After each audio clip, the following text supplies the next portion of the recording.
Hello, and welcome to the University of Washington Cardiometabolic Echo Session 15. I'm Nicole Earhart, one of the adult endocrinologists at the Diabetes Institute. And today we're excited to welcome Erin Michos, who's an adult cardiologist at Johns Hopkins University. She's going to be talking to us today about diagnosing and delivering news about cardiometabolic disease. We're also excited to have panelists Savitha Subramanian, who's an adult endocrinologist at the Diabetes Institute and our lipid expert, and Lorena Wright, who's also an adult endocrinologist, but also the director of our Diabetes Latinx clinic here at the University of Washington. So without further ado, take it away, Erin. Okay, great. So these are the learning objectives. We're going to recognize the diagnostic criteria for cardiometabolic disease, discuss the diagnosis of obesity and prediabetes and diabetes mellitus, hypertension, hyperlipidemia, diagnosis with patients, and to talk about ASCVD risk, how to identify it and discuss it with patients. So certainly this is background, should be very familiar to this audience, but cardiovascular disease is patients with diabetes are at much greater risk for cardiovascular disease, about 2 to 4 times higher than adults without diabetes. So diabetes is not a coronary risk equivalent. There's heterogeneity in risk. It's not the same as a coronary risk equivalent, but the risk can be 2 to 4 full times higher. And this is why ASCVD risk assessment that we'll get into is really important, because we can target the intensity of treatment with the absolute risk of the patient. Diabetes does increase the risk of stroke by 2 to 6-fold, and men and women over the age of 50 who have diabetes live on average about 8 years less than their counterparts without diabetes. And this is why it's so important to be thinking about cardiovascular disease prevention, as cardiovascular disease is the leading cause of death in this population. So this is a current US data about the prevalence of coronary heart disease by diabetes status. And although the presence of diabetes has a greater relative risk of coronary disease in women than in men, if you talk about absolute numbers, the prevalence of coronary disease is still higher among men with diabetes. But among women with diabetes, they have about the same prevalence of coronary disease as men without diabetes. So essentially, having a diagnosis of diabetes gives women the same coronary risk equivalent as being a man without diabetes.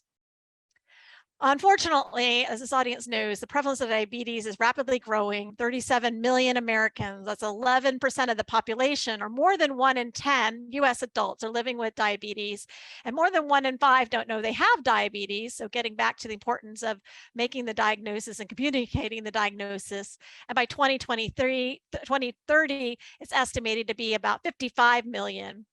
And tracking along this remarkably has been the increased prevalence of prediabetes. This is NHANES data across the years, and CDC estimates that 96 million adults, or more than 1 in 3 US adults, have prediabetes, and more than 8 out of 10 with prediabetes don't even know they have it. So again, getting back to the importance of making the diagnosis and communicating the diagnosis, because notably healthy lifestyle changes can really impact and reduce the risk of future cardiovascular risk. And of course, we have additional risk reducing pharmacotherapies as well. So, this again should be a review for this audience. Our endocrinologists here. This is data from the ADA about the 3 different ways you can make the diagnosis of diabetes or prediabetes. So for prediabetes, fasting blood glucose between 100 and 125, the oral glucose tolerance test, which we often at least don't do that often in adult clinics, more commonly the A1C of 5.7 to 6.4 for prediabetes. And then for diabetes, having a fasting glucose above 126, an A1C above 6.5, or random plasma glucose above 200 if there's symptoms of hyperglycemia, such as polyuria, polydipsia, polyphagia. So those diagnoses are pretty straightforward, but the issue is it's really a continuum, it's really a spectrum. So we have applied these sort of arbitrary cut points, but really, the risk increases linearly across the spectrum. And that all patients, both with prediabetes and diabetes, are at increased risk of chronic kidney disease, ASCVD, and heart failure. And again, I'm going to show you data this, but even prediabetes is associated with increased risk of heart failures, and the risk increases as the spectrum advances. And this is why not only want to try to prevent this in the first place, but we want to prevent progression and even confer regression. And this requires a multi-pronged approach for this high multimorbidity. All patients patients benefit from lifestyle intervention, and then targeted cardiovascular risk-reducing therapies such as blood pressure control, lipid control, and really prioritizing in persons with type 2 diabetes, the SGLT2 inhibitors and GLP-1 receptor agonists, which have shown to have marked reduction in cardiovascular outcomes, and really considering these as cardiovascular prevention drugs and prioritizing them over other agents, although there are other agents that can be added if there's persistent hyperglycemia. And then for patients who are overweight and obese, I mean, an important message is that even modest weight loss, even 5% weight loss, can have significant improvement across many of these cardiometabolic risk factors. And now, when lifestyle therapy is not enough, we do have really meaningful, important pharmacotherapy to be as new tools for weight management.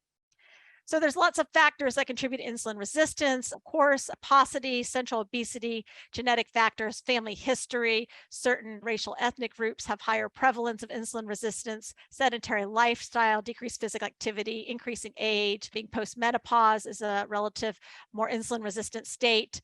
And this insulin resistance is really driving these metabolic and vascular abnormalities, the hemostatic abnormalities, the prothrombotic risk, the vascular inflammation that can lead to endothelial damage and oxidative stress, this fat deposition in the organs, such as fatty liver, the dyslipidemia triad of high triglycerides, high LDL, low LDL, and elevated blood pressure. And these together drive all these clinical consequences we see in these patients that often track together not only the risk of diabetes and hypertension, but cardiovascular disease, heart failure, atrial fibrillation, sleep apnea, PCOS, and fold and NASH.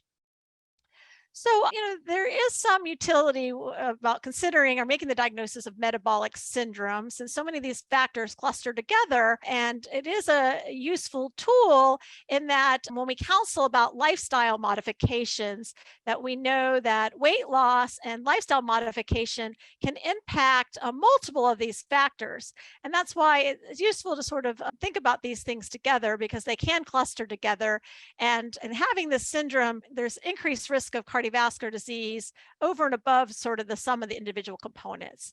And I'm sure this is all still very familiar to you, but by the ATP criteria, metabolic syndrome is having 3 of the 5 following criteria, 3 or more: having elevated waist circumference above 35 inches in a woman or 40 in a man, having high triglycerides above 150, having low HDL less than 40 in a man or less than 50 in a woman, having high blood pressure above 130 or over 85, or being on treatment for blood pressure or treatment for lipids, and having high fasting blood glucose above 100, so prediabetes or diabetes or treatment.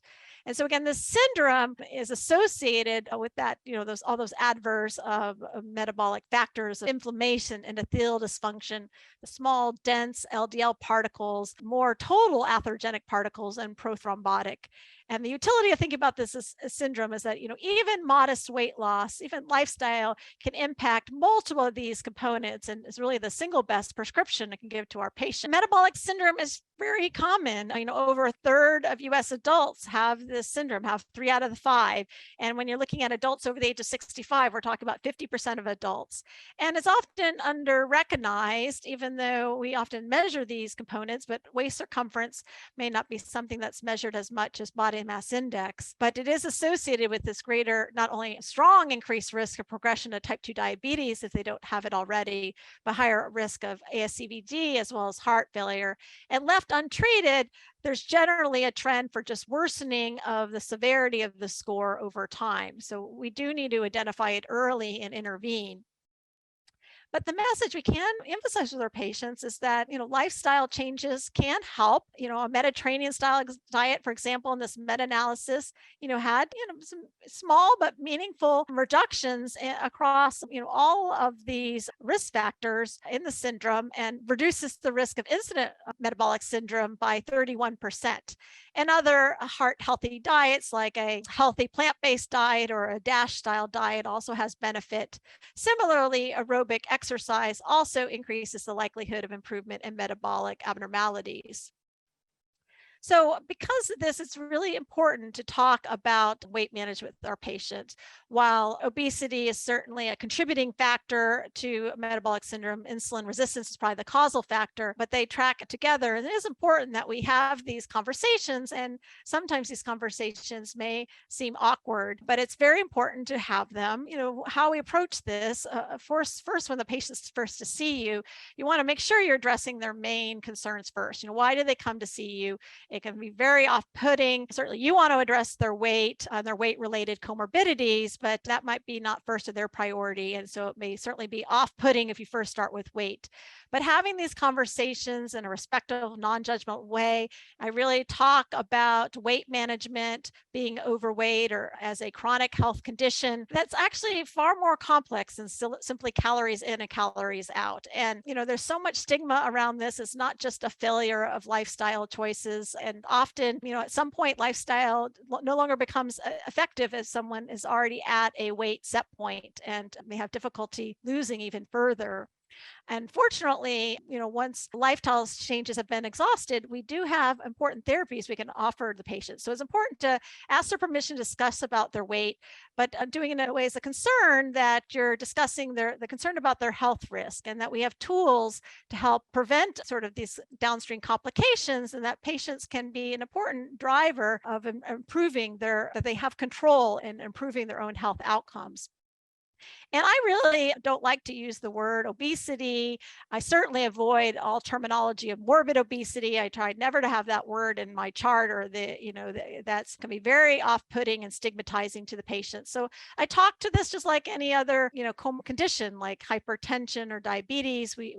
Patients seem to prefer words like excess weight or elevated body mass index, and talking about the health problem rather than the person having the weight issue. That realizing again that modest weight changes can improve health metrics, but we're really in an exciting time that, in addition to bariatric surgery, which is still an option for patients who are significantly overweight that have cardiometabolic and cardiovascular risk, but we have these new pharmacotherapies that I'm sure you've discussed in your conferences before, GLP-1 receptor agonists and tirzepatide, that trials can been shown to reduce weight, 30 to 50 pounds at the highest doses, really meaningful weight loss changes. And as a cardiologist, I've really gotten in the space of weight management because I see this as really being important for cardiovascular disease prevention, because so many downstream health consequences like AFib and heart failure, as well as ASCVD, are caused or exacerbated by elevated body mass index. And so addressing that and helping the patients is important. And adopting the 5A approach that was used for smoking cessation can also be adapted for counseling about weight. Ask, assess, advise, agree, assist. Now, one thing I also talk about across the cardiometabolic spectrum is sort of the cumulative burden of risk factors. So we often think about the magnitude of elevation, how high a level is, so how high their A1C is, how high their body mass index, how high their LDL is, how high their blood pressure is. But we also need to be thinking about the duration of exposure, because it's really not only how high one of those metrics is, but how long they've been exposed to that elevated metric.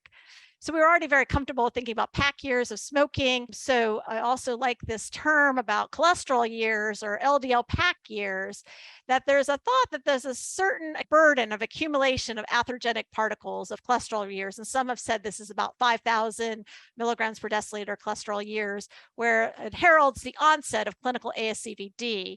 So individuals with very high LDL from birth, such as those with familial hypercholesterolemia, they, if left untreated, cross over this threshold of clinical ASCVD very early in life. And this is why, we need to start treatment, very early in childhood. On the other hand, those with lifelong low LDL through favorable genetics and healthy lifestyle, may never cross this threshold of clinical ASCVD in their lifetime. But notably, even individuals with this modest or moderate LDLs, 130s to 160s, that sometimes get ignored or not paid attention to, if over a significant number of years, they're accumulating burden of atherogenic particles. And they also have earlier onset of ASCVD compared to their counterparts with lifelong low LDL. So I do think we wait too long to treat, and we should consider treating earlier and more intensively. The same thing, thought about BMI, years of exposure to an elevated BMI. And in this example here, I did a study in the MESA study where patients were on average 45 to 84 years old. So this example patient was 60 at the time of the study. We asked patients about their historical weights at 20 and age 40. So this theoretical patient, Mr. L, who has had elevated body mass index essentially his whole adult lifehood, is at much greater risk of heart failure and ASCVD compared to another patient who may now have an elevated body mass index at older age, but did not have as many years of elevated body mass index.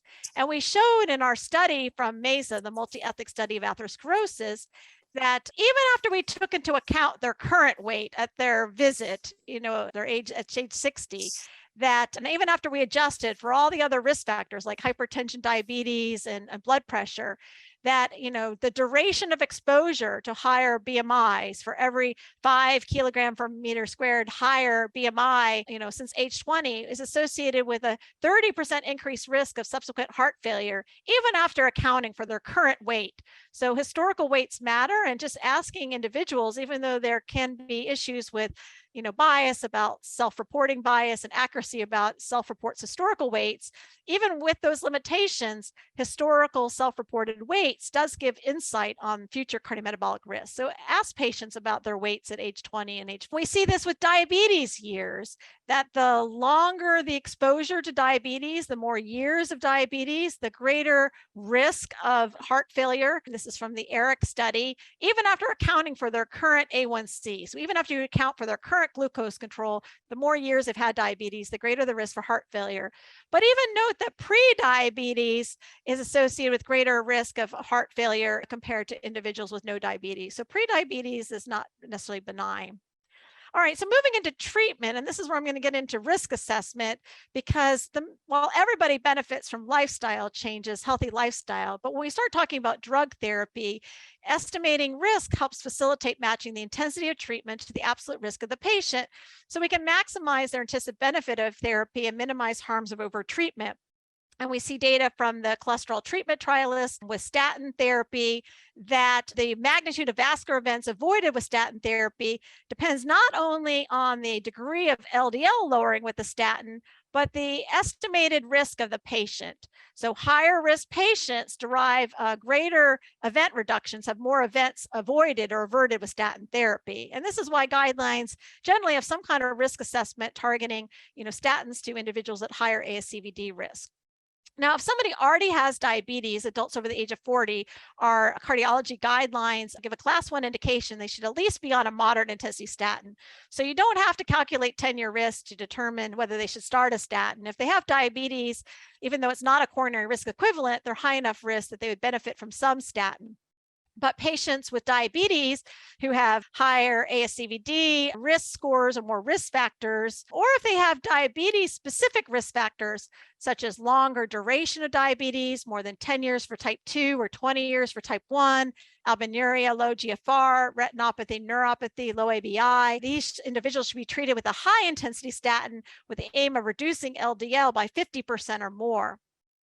Now, for individuals who don't have diabetes, your primary prevention population, we said in our guidelines for adults age 40 to 75 to still start with a 10-year risk estimation using the pooled cohort equations. And we'll get to that. We understand this calculator has a lot of flaws, but it's a good at least starting point. You have to start somewhere. It's the start of the conversation, not the end. This calculator was derived in 2013. It really had the same factors that were in the older Framingham risk score, but they were sex and race specific, and notably, they were for hard ASCVD that included stroke in addition to coronary event. And it works okay for sort of the average US population with reasonable calibration. But we know that these risk scores can overestimate risk in some populations, such as those who have high socioeconomic status, highly engaged. One of the most points come to age. And so some older adults will be at high risk just simply based on age. But vascular age doesn't always track with chronological age. And some older adults may be potentially overtreated just based on the risk score. On the other hand, populations with low socioeconomic status, inflammatory conditions, HIV, a number of other factors that are not in the pooled cohort equation can be underestimated risk and could have missed opportunities for treatment. So this is the flow chart from our cardiology guidelines, our prevention guidelines that I was a co-author in, but we recommend at least starting with 10-year risk scores. Individuals who are at low risk, less than 5% 10-year risk, often lifestyle is often enough. For those at high risk, more than 20% 10-year risk, lifestyle plus high intensity statins to lower LDL by 50% or more. But there's a broad group of individuals in the middle at borderline or intermediate risk where the guidelines now direct you to be assessing these risk enhancing factors that would put patients into a higher risk category that may benefit from statin therapy. But before I get to those risk enhancing factors, again, I want to emphasize that lifestyle is recommended for everyone. And I was pleased to be part of these multi-specialty practice recommendations.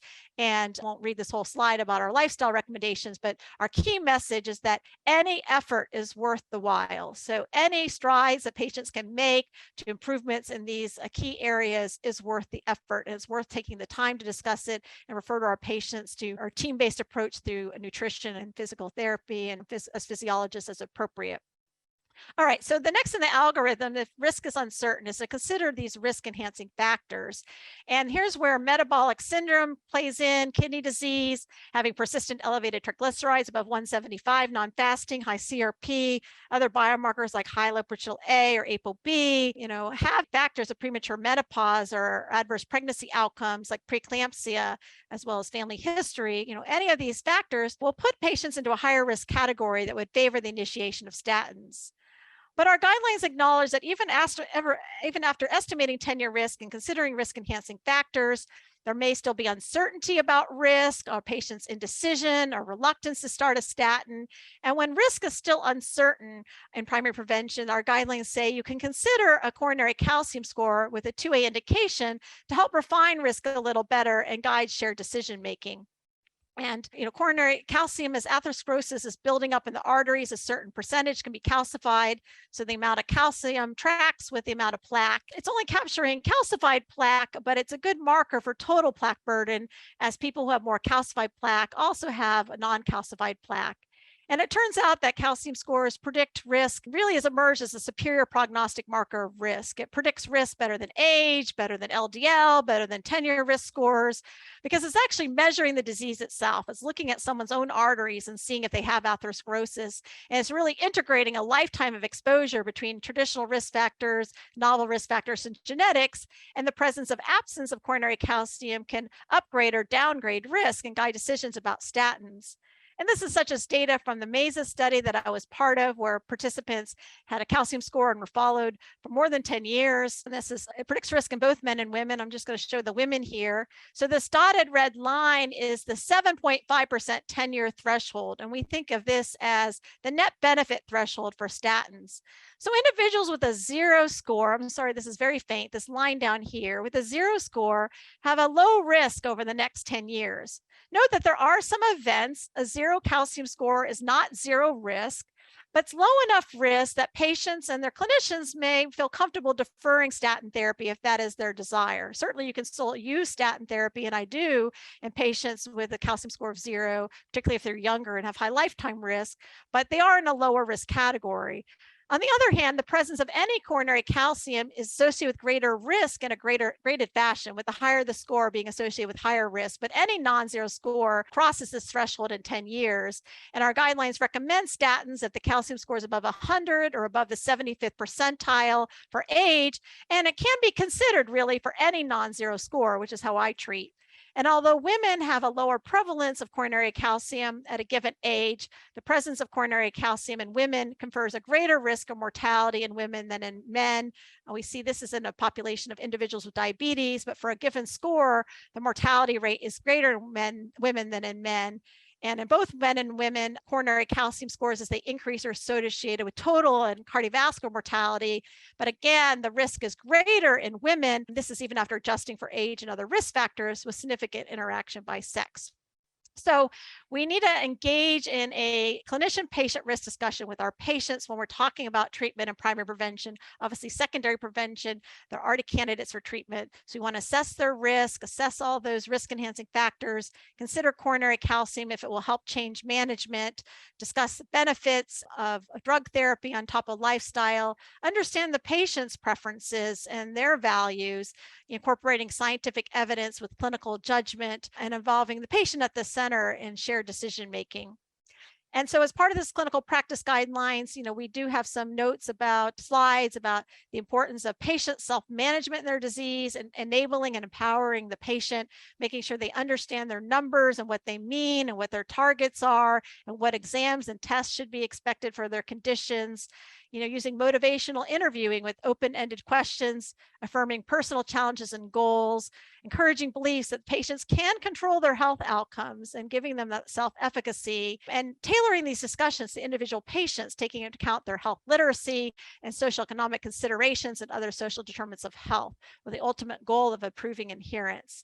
So I don't have sake of time. I just put these slides and I don't have time to review all this in detail. I'm happy to do it when it comes up in discussion. But, for lipid treatment, I know you've had great talks on this, but our goals of the LDL target really depends on the risk of the patient. And we do have new non-statin therapy tools for our higher risk patients to get to these goals. And for blood pressure, I know you've had talks about blood pressure. Our goal is less than 130/80. And, I know you've had lots of talks about diabetes medications, so I'm not going to go into them, except as a cardiologist to emphasize really prioritizing the drugs that have cardiovascular disease prevention, SGLT2 inhibitors, reducing cardiovascular death and heart failure hospitalization, and benefit patients with kidney disease and heart failure, even in the absence of diabetes, and GLP-1 receptor agonists, significantly reducing major adverse cardiovascular events and stroke.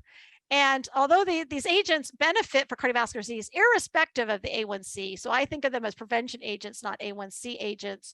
But managing A1C, individualizing goals so that younger, healthier patients at low cardiovascular risk, you can aim for a more intensive A1C goal, but older, more frail patients, maybe a more lenient goal. And I'm going to just include this slide in here. I know you've had talks about NAFLD and NASH, but again, that's part of the cardiometabolic diagnosis and spectrum. So this is how you make the diagnosis and management.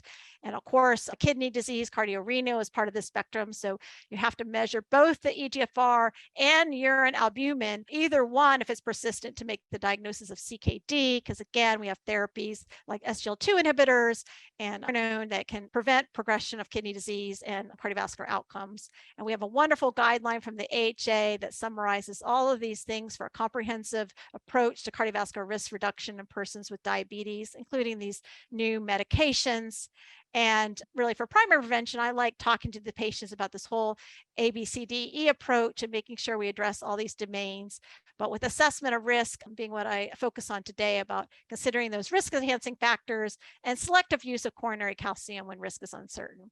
So I will just end with this conclusion slide that obesity, prediabetes, diabetes, metabolic syndrome, they overlap and are highly prevalent, that weight loss can be achieved through lifestyle and pharmacologic therapy as needed, which improves multiple downstream risk factors and ultimate cardiovascular risk. But time is ticking. The longer duration of exposure confers greater cardiovascular risk. So early diagnosis and implementation is key. Assessment of risk guides your intensity of your treatment. Assessing social determinants of health, which bring our challenges to our patients and influences our effectiveness in delivering preventive interventions. Language matters, so use patient-first language, person before the diagnosis, person with diabetes, a person with elevated body mass index. And using a team-based approach, multidisciplinary, is needed with the patient at the center. So thank you, and I look forward to our case. Thank you so much for that great insight. It was very interesting. The questions in the chat were about these non-specific risk factors, like psoriasis was an example, and preeclampsia, and then you addressed it so well in the discussion and presentation. But tell us, we all have that patient who just doesn't want to start a statin therapy, even though we believe they're at increased risk. Tell us some tricks of the trade of how you've sort of convinced people to start that medication. Well, this is where I think coronary calcium scores are actually really helpful, because seeing is believing. And once people actually see disease in their own arteries, it sort of changes their mindset around things. And it also helps with approval of some of these other secondary medications. So, they think themselves lower risk. We get a coronary calcium score. And, anecdotally, but also in trials, when I show patients, I pull up the pictures and I see all this white spots in your arteries. This is plaque, this is disease, this increases the risk of heart disease. This is what, increases the risk of heart attack in your father or your mother. It becomes much more real when they see their arteries have disease. And we saw this in an Eisner and also in the Vanguard study for the CoreCal study from Intermountain Health, that using coronary calcium compared to just traditional risk factors actually increased uptake of statin use and adherence of statin use at 1 year. And they're following now to see whether this coronary calcium strategy actually improves outcomes, but it did improve adherence with statins. Now, note that most patients have a nocebo effect, and most patients can tolerate some statin, and it's worth trying. But for patients who truly already have ASCVD, or they have high calcium scores, we can move to these non-statin therapies. And I've been very successful getting PCSK9 inhibitors approved in patients with high calcium scores. I bill it as they have coronary atherosclerosis, they have disease. So I bill it as coronary atherosclerosis, even if they haven't had an MI. And I've been able to get PCSK9 inhibitors approved, and I target aggressively LDLs less than 70. So it can be helpful with getting those medicines approved as well. Great points there. And I would say 5 years ago, I wasn't ordering coronary artery scores, and now I am. Could you comment on cost, and if you think they'll make it into the guidelines? Because I think one of the biggest limitations and barriers is sometimes that they're not available unless people pay out of pocket for them. Well, so first of all, it's in the guidelines. Insurance companies don't follow guidelines, and but many of them don't. But it's a 2A indication in this HAAC guidelines that I showed that, and I've been able to get it covered for most of my patients because it is in the guidelines now. It's for these patients where risk is uncertain, so it's not helpful in people who have established ASCVD or people who are truly low risk. So it's these people where risk is uncertain.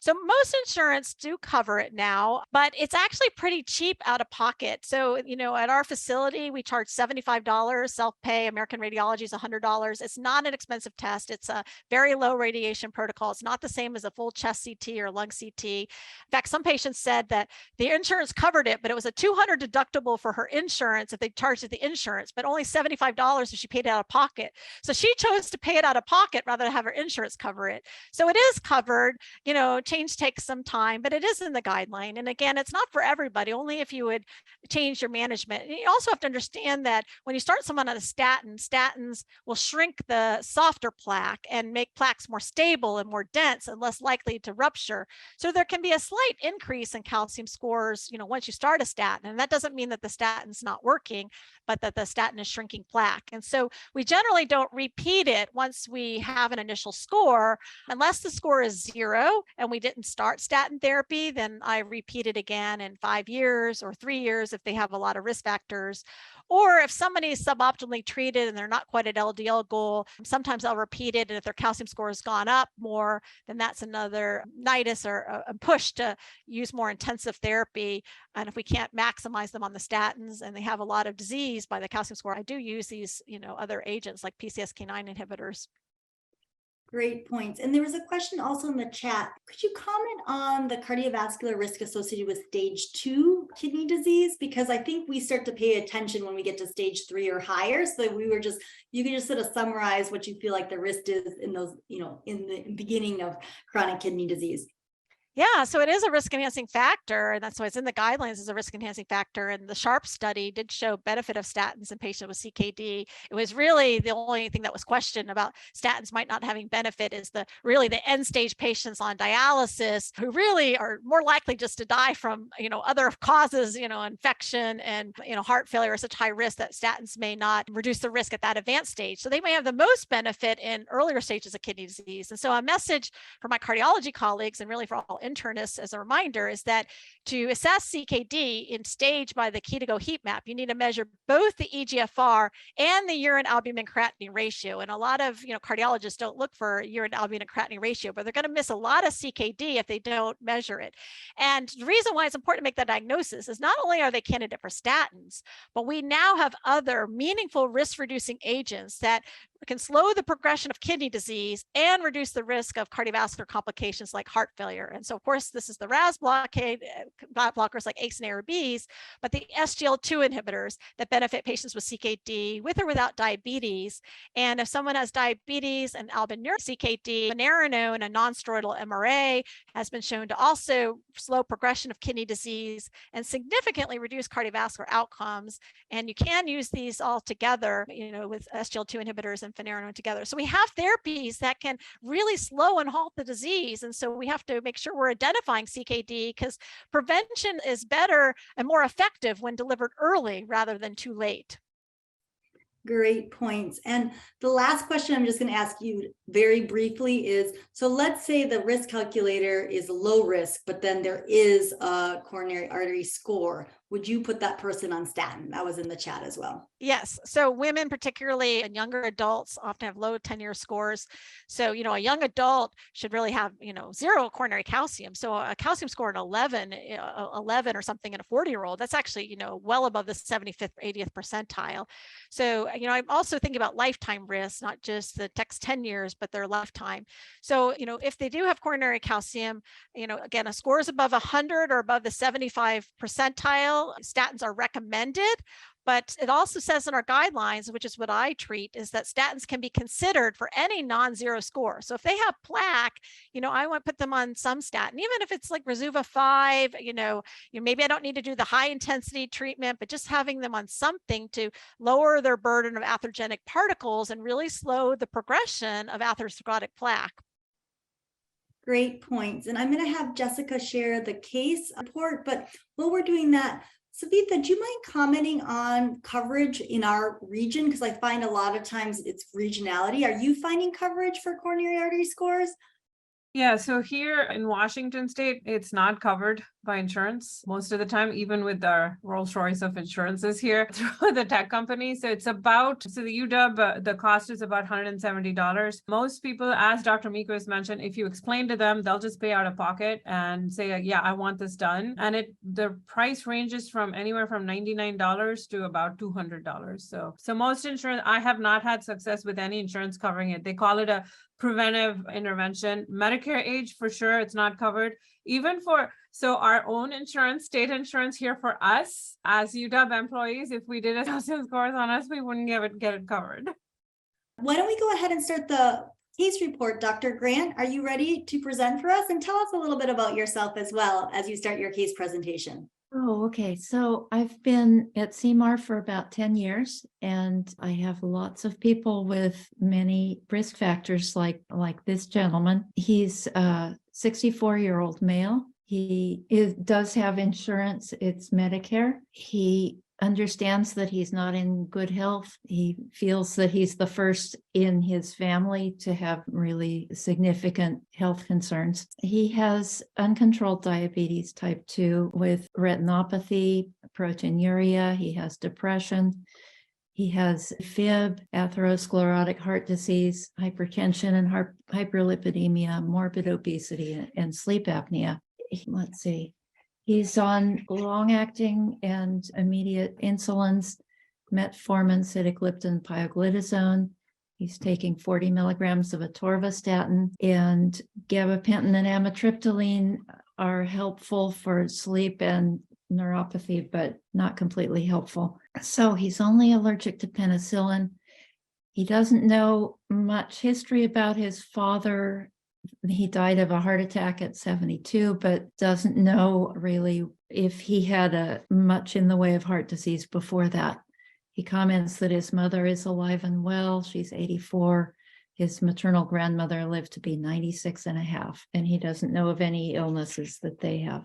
He's used to be a chef. He's disabled. He did finish high school. He's a former smoker. His BMI in October was over 45, and that's 5 kilograms up from his BMI 3 months before in July.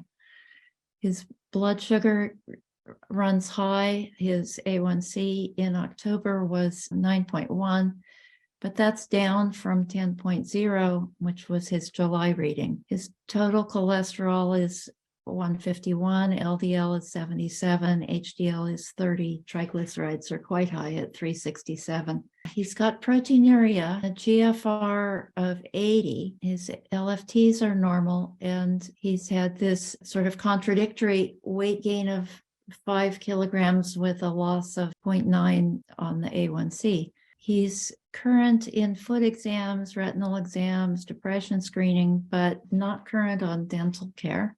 He has had self-management education, but he has not been referred for medical nutrition therapy, and I think that's a really good idea. Let's see, nothing that I found on the social services pathway. He had a Dexcom continuous glucose monitor in the past year, but couldn't keep up with the copay. So he stopped using that. And I asked him what barriers there might be to get him healthier. And he said he thought he needed to give up fried foods and chips. And I think that's probably a really good start. He has fried eggs and hash browns for breakfast most of the time. He has a sandwich for lunch if he's at home, but if he's in town, he'll drop into the Safeway and get fried chicken. He said he eats steak or oysters or a stir fry at dinner and half a tuna fish sandwich at bedtime. He always uses 100% whole wheat bread, but he's doing a lot of fried foods and a lot of chips. And so that's the story. Thank you for that great case presentation. Lorena, do you have any qualifying questions for Brenda? Yes, so you mentioned that the patient is disabled. Could you tell us a little bit more about the disability? Like what kind of activity does he have? Does he walk, or a little bit more about that? I don't know exactly what the disability is, but he told me that he bought a bike and he was planning to ride it around town with his brother. And so I'm thinking that with a BMI of 45, there's some risks in riding a mountain bike, but that he's going to try it is a good thing. And he may be able to get some exercise out of that. Thank you. When he checks his blood sugars at home, what kind of numbers does he see? Usually above 200 is what he's telling me. And I have two more questions and then we'll get into our case discussion. Does he ever mention any fear of low blood sugars, or has he reported any low blood sugars in the last month? No lows. Great. And then tell us a little bit more, if you do know anything about his cardiovascular disease, like when did he have his heart attack? And do you know the extent of it? I don't know either when or any details. No problem. This is a challenging case. Just going through his med list would take your whole visit time. So let's go ahead and go into sort of our recap, which is what we always do at the beginning. So this is our 64-year-old male with uncontrolled diabetes, last A1C of 9, but improved from 10 prior. And he has multiple complications from his diabetes already: retinopathy, proteinuria, so macro protein, and also with peripheral neuropathy. He also has hypertension, hyperlipidemia, atrial fibrillation, and this known history of coronary artery disease and sleep apnea.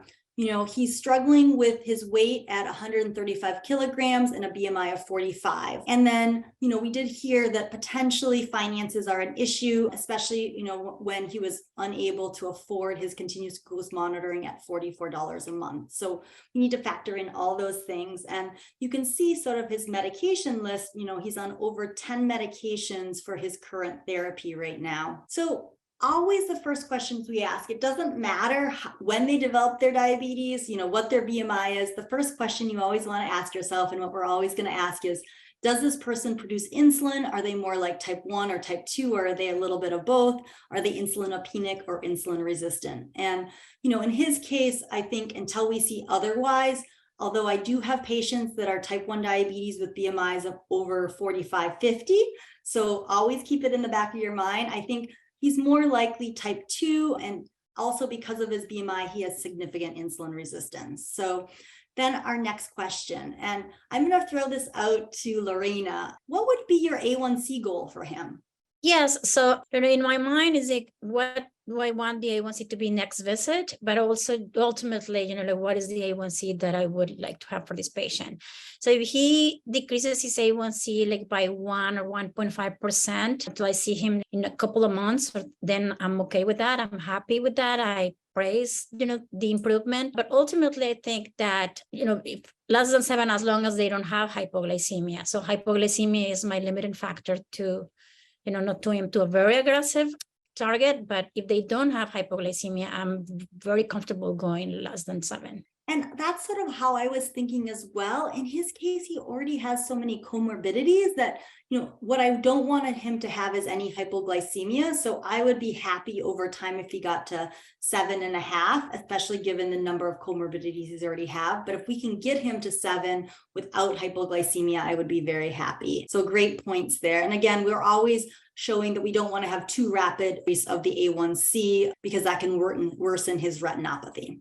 So, the first thing we always talk about as well with echo is what things outside of medical management can we support? And, what are some ideas of what we can do? And I think Brenda already sort of pointed out, she did this chat and this motivational discussion with him and let him select a goal, right? So it's like limiting the fast food, the chips, the fried food. And you're right. I think that will help his diabetes more than anything else we can do. And that's a great first step. Some other things that I was thinking of was that, he does like hash browns at breakfast. And sometimes a lower carb breakfast can improve your glycemic control throughout the day.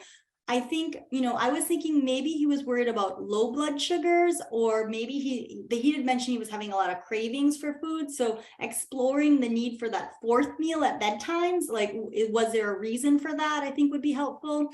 And then he's already done the first step. He bought that bike, like we heard. So, encouraging activity after the meal, even if it's just for 10 to 15 minutes around the block, will improve his glycemic control and limit the insulin use. And then what we didn't hear get into is that, are there any barriers? And is he actually using his CPAP that Brenda? You may not have been able to elicit that since you've had so much to discuss with him.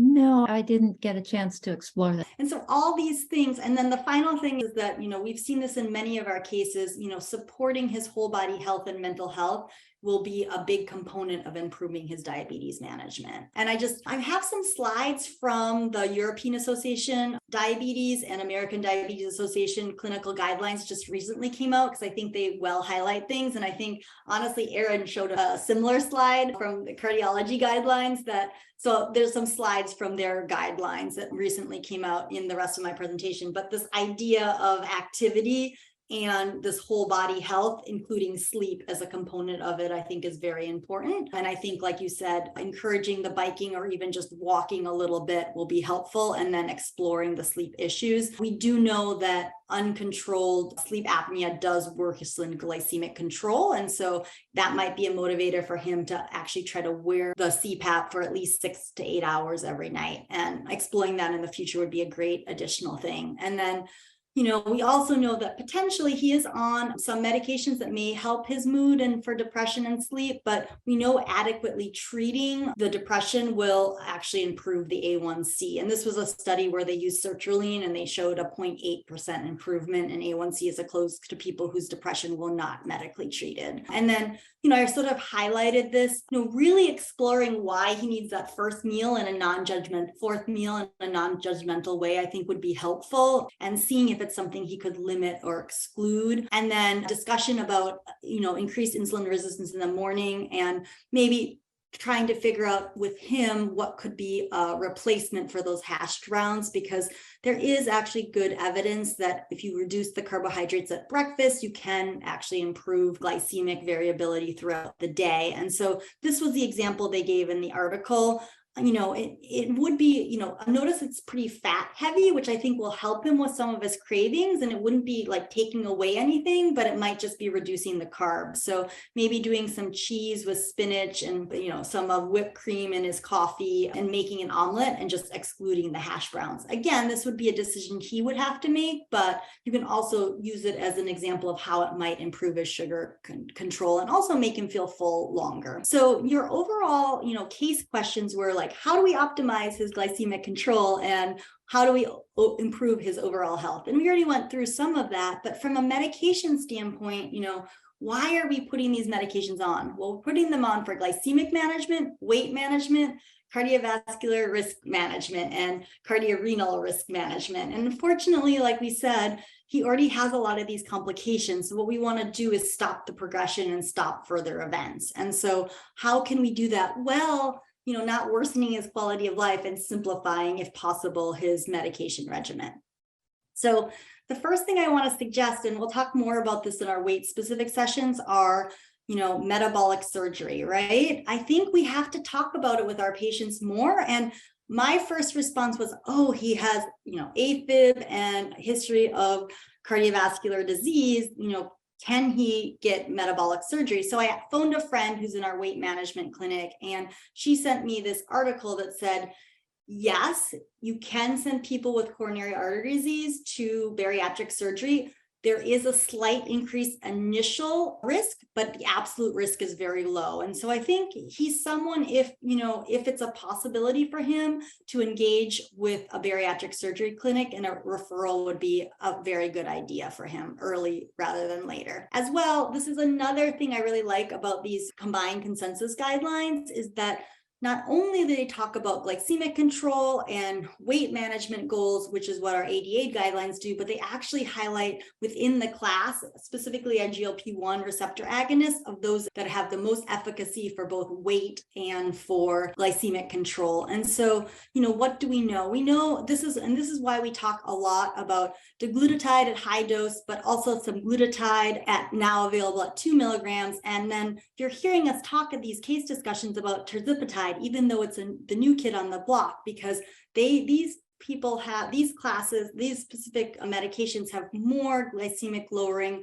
than like the daily GLP-1s, and the higher doses have the most glycemic effect. And then specific to weight, you'll see our panelists sort of prefer some glutide, and now we're talking, like I said, a lot about Mounjaro or tirzepatide because of the weight loss. And it's something that's a real motivator, and also it helps with all those metabolic conditions. And so we are prioritizing trying to get access to those medications for patients. And in this particular patient, of course, that is one thing we'll be really looking at. And, we've talked about DTP4 inhibitors, specifically sitagliptin, litagliptin, and again, just to show, as they highlight in these combined guidelines, the neutral effect for everything for this medication and the mild glycemic effect.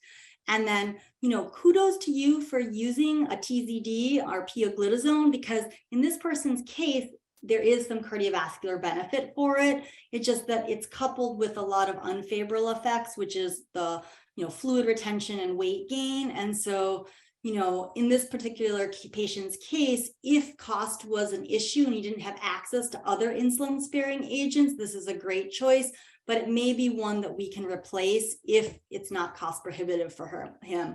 But I'm very happy that, thought about using it, especially because of the cardiovascular benefit. And it is a good diabetes glycemic benefit as well. And I do use it in my patients in the select population. So, I think we all sort of agree, and I'll stop there and say that this person would probably benefit for both sodium glucose cotransporter inhibitor and a GLP-1 receptor agonist. And even though we don't have prospective studies showing clear benefit or add-on benefit in those with cardiovascular and renal disease, if cost wasn't an issue, I definitely would be trying to get both of them on board. Savitha, do you have any comments about that? Do you agree, disagree? No, I agree. Yeah, I think simplification of his regimen and adding drugs that are beneficial from a cardiometabolic standpoint for him are important. He is, I just want to clarify, he's Medicare, he's disabled. So he only has Medicare, or does he have, with people who are disabled can get pretty much anything covered if they're EI.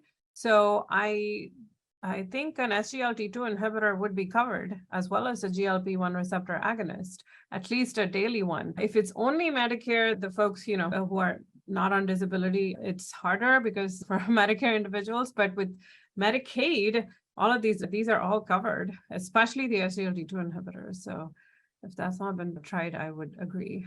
Yeah. And did you know if there's a cost issue with these two particular classes of medications that you know of yet? Or is it something we just need to explore a little bit and you have to order and see what the cost comes back to him as? Yeah, I'll have to order them and see what happens. And that's why we're here as a learning community. So a lot of times, even if we know what the Part D is, sometimes it will be different based on the different derivatives. And so, it is just exploring all the options with them. And then, if it is cost prohibitive, we have to come up with something else. So what are the things that we could do to sort of simplify his regimen? Well, right now he's on 110 units of a long-acting insulin, and he's on 75 units of Novolog. He's also on a twice-a-day metformin, sitagliptin, and pioglitazone for his diabetes management. And unfortunately, what we have is sort of weight gain from his insulin and pioglitazone, and then also, potentially from his gabapentin and amitriptyline. And so what can we do to sort of simplify his regimen a little bit and potentially help him? So if cost isn't an issue and it is affordable, and that's where we were talking also about the 340B pharmacy, he could potentially get a sodium glucose cotransporter through there, and also a daily liraglutide GLP-1 from our 340B pharmacy through CMAR, or he could apply for patient assistance if he does qualify, if his Medicare does not cover these medications. So all those things could be discussed and considered. But, if possible, we would probably stop the sitagliptin and start the sodium glucose cotransporter inhibitor.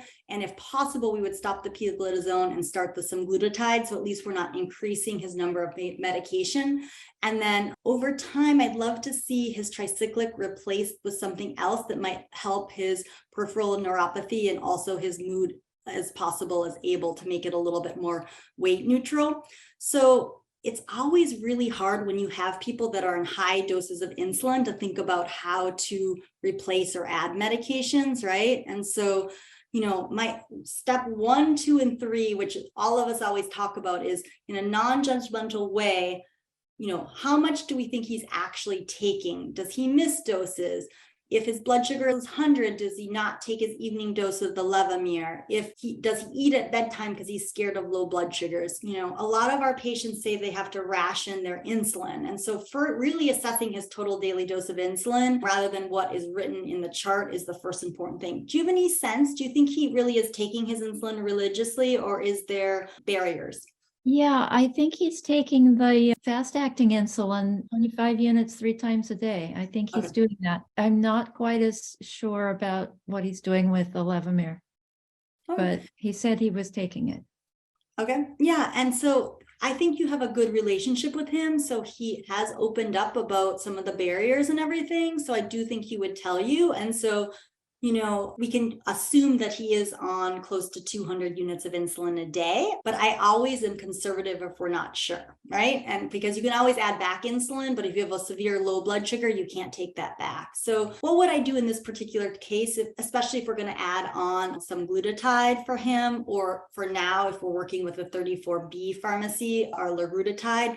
In general, the American Diabetes Association does not recommend greater than 0.5 units per kilogram for basal insulin. And, we often see people who are on over 1 unit per kilogram of basal insulin before they get short-acting insulin added on. So the easy thing to do in this case would just be to go down to 0.5 units per kilogram of his basal insulin, which would be, 68 units. You could do 70 units. And remember, the nice thing about the Detamir is at low levels, at less than 0.3 units per kilogram, it typically has to be dosed twice a day to get that 24-hour coverage. But at higher doses than 0.3 units per kilogram, it typically has almost a 24-hour duration. So you could probably get away with 1 dose a day. And so again, that's 1 less shot for him a day. So that's definitely something that I would consider doing. And then in his case, because his A1C is still above 9, I probably would actually continue the same amount of prandial insulin at 25 units 3 times a day. Now, if there was any questions about him not taking it, a 20% reduction would be fine. So somewhere between 20 and 22 units, because you can always add it back. But in his case, he was on more basal than prandial, and really I like to see 60, 70% with the meal and 30 to 40% with the food. So I would probably just hold him at the insulin dosing with the meals, especially because it's been easy for him and you are reporting that he's taking it. And then for ease, I would convert him to the extended release metformin because it's not expensive and it just means going from twice a day medication to a once a day medication. And you can get 1,500 milligrams with just 2 pills a day. And so I think that would maybe simplify his regimen a little bit. The other thing when cost is an issue, what I found with my Medicare patients is that if they're on 2 different types of insulin, they have to pay for each of the types of insulin. And typically over 200 to 250 units of insulin, you do think of super concentrated insulin. So to even further limit his number of shots, and I wouldn't go here yet to U500 because I do sort of believe that maybe we'll be able to reduce his insulin with other things we're doing and with weight loss.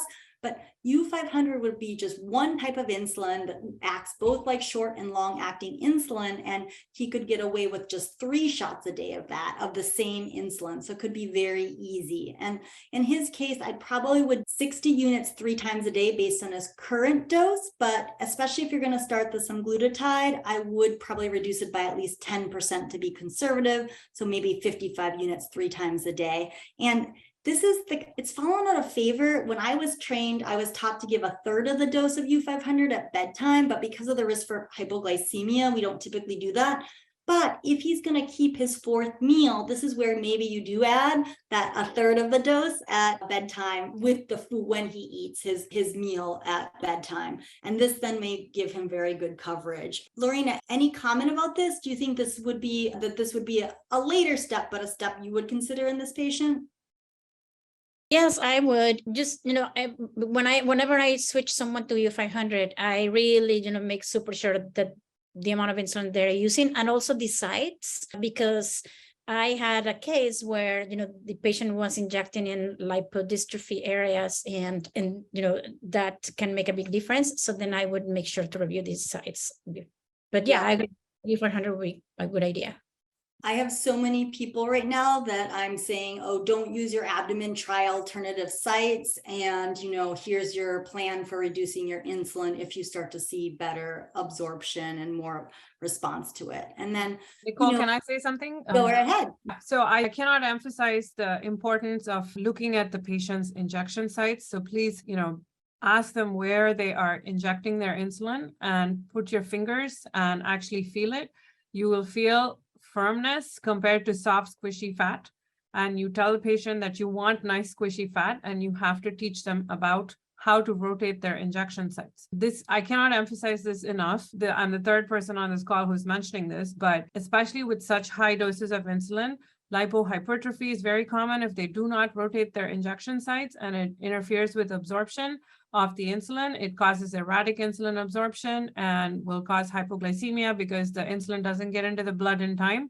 So you want to educate the patient about this. So you want to first inspect the injection sites at least once a year. So put that on your list of things to do in your people who have diabetes and take insulin of any kind. Secondly, also, please make sure that they are changing out their needle tips. Repeated use of the same, because needles are so small and fine now. If people don't change the needle tips on, they are trying to save. That is a risk for scarring or a lipohypertrophy. So very simple things, but very doable things in a short 15-minute, or 20-minute clinic visit that you guys have to deal with. So yeah, I'll get off my soapbox.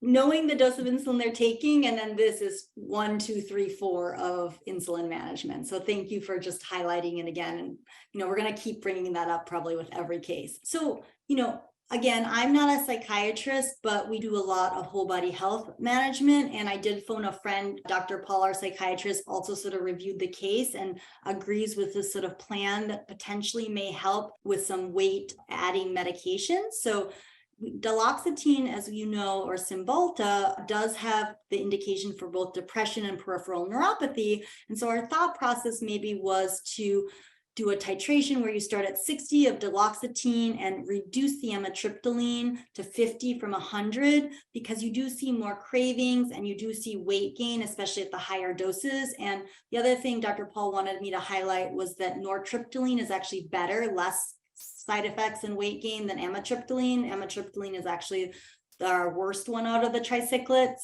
But the idea is it may not help as much for sleep. So that's going to be something that might become an issue, but you could try to then go up to 120 of the duloxetine and hold the amitriptyline, and then you're going to be on a much more weight neutral medication for his mood and peripheral neuropathy, and then hopefully not need to continue the amitriptyline. It may not work, but it's just something to consider.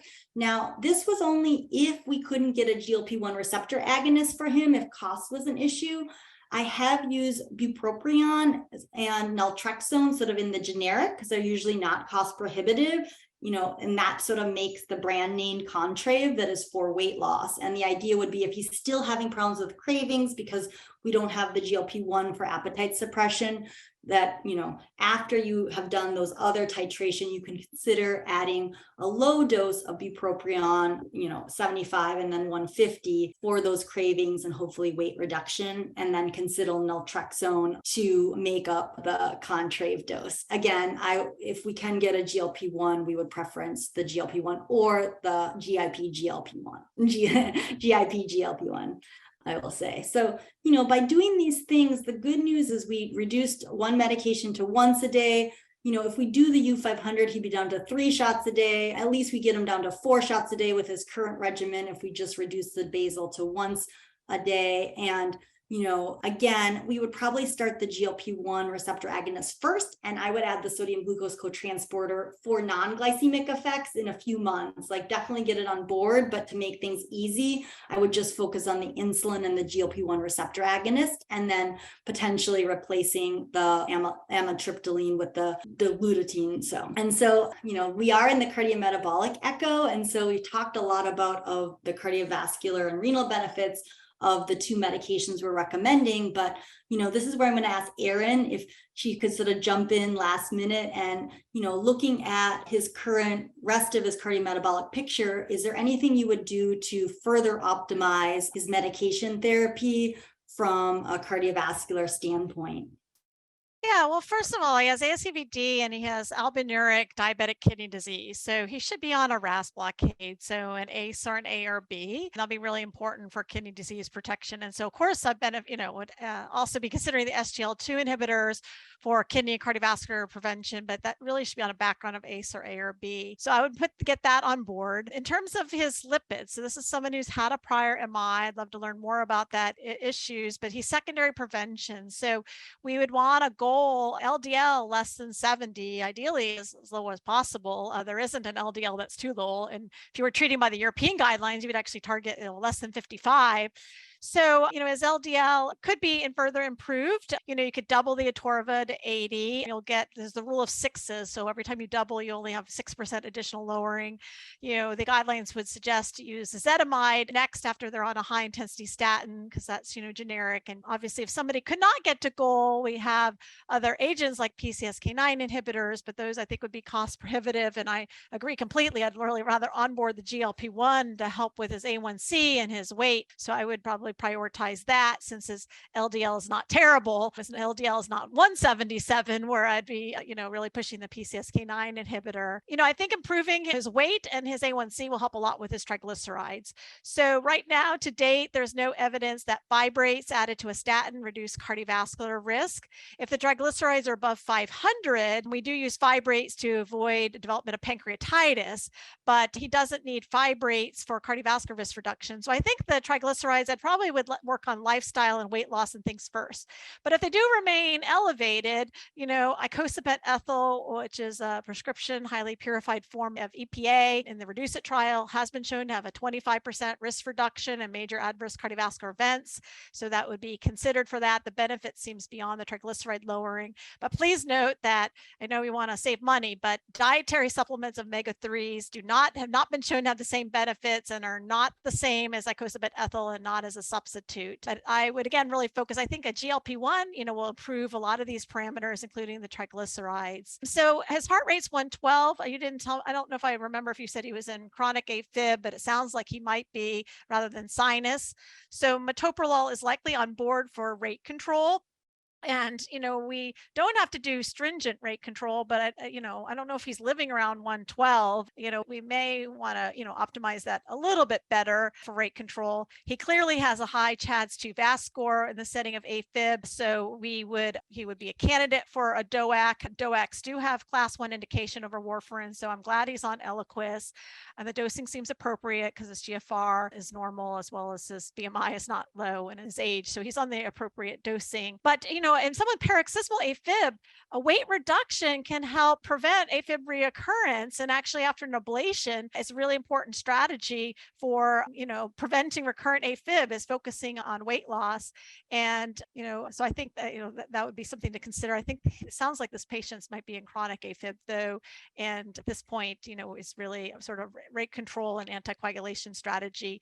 If he's been in chronic AFib for a long time, likely any antiarrhythmic or, ablation probably wouldn't have as much benefit. But I'd love to know more. What's his EF? I'm worried he gained a lot of weight with PIO. As a cardiologist, I tend not to use a lot of PIO because some of my patients are at risk for heart failure. He's at risk for HFpEF. I'd love to see an echo, make sure his systolic function is normal. I bet he has diastolic dysfunction. So, understanding a little about that and taking a good history. Sometimes heart failure is missed in patients who are obese. They're, short of breath, and people always attribute it to their weight, and they actually have elevated filling pressures in their heart. So really asking those questions about edemia, orthopnea, PND, doing a really good assessment. Echo can look for stage B heart failure signs for structural disease. And again, SGLT2 inhibitors have a natriuretic effect and a diuresis effect, and can both be a treatment for prevention of heart failure, but in patients who do have heart failure, can also be for treatment for heart failure. So again, he has an indication for both an SGLT2 inhibitor and a GLP-1 receptor agonist. So there's lots of things to tackle. It's kind of like, can you tackle first? And of course, be mindful of his social determinants of health and cost and his finances. And great points there. And I think you sort of echoed a lot of what our other lipid experts, Savitha, has said in the past, especially about not using fish oil and also maximizing the statin, and then how weight loss can also affect the triglycerides and the LDL. Savitha, anything else you want to add? I don't have anything to add. Yeah, I thought she did a very good job, but I know you've said a lot of the same things before. Yeah. And then the final thing that I'm just highlighting, because a lot of times what we have to do is help our patients advocate for the right Part D plan so they can afford these medications. And guess what? It's open enrollment right now. So the final thing I'm trying to talk to all my patients where medications have been cost prohibitive is, talk to your Medicare offices and find out if there's a better plan for you based on your medication prescription. So, you could definitely have him make an appointment with the Medicare office so they could discuss things if cost is an issue. And so on that, I will say this ends session 15 of the Cardiometabolic Echo. Thank you everyone for joining us today.